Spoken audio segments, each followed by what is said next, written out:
Cela fait plus d'un mois que ces habitants de l'État du Bihar, dans l'est de l'Inde, manifestent leurs craintes.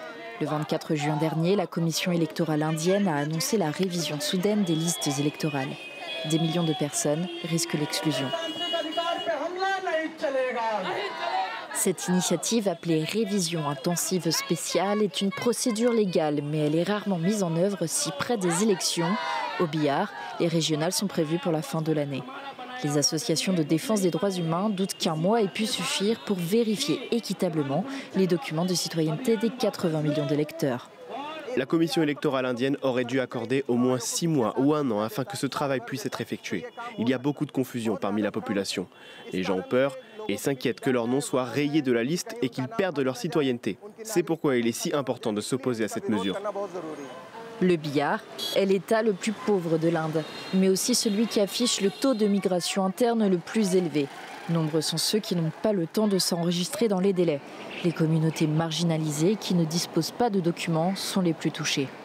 J'ai peur parce que je n'ai pas de certificat de naissance. Je n'ai pas pu le présenter, donc ils pourraient supprimer mon nom. Cela aura des répercussions. Mes deux fils ne pourront pas faire carrière.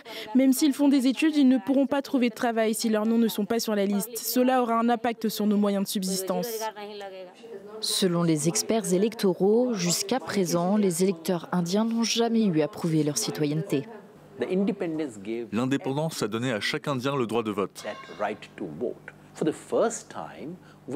Pour la première fois, nous assistons à un revirement complet. Nous avons une politique où la commission électorale, dont le rôle est d'inclure, a désormais pour mission d'exclure. Cela suscite une très grande inquiétude, en particulier parmi les groupes minoritaires, notamment les musulmans, qui soupçonnent, à juste titre, que le processus ne se déroulera pas de manière non discriminatoire.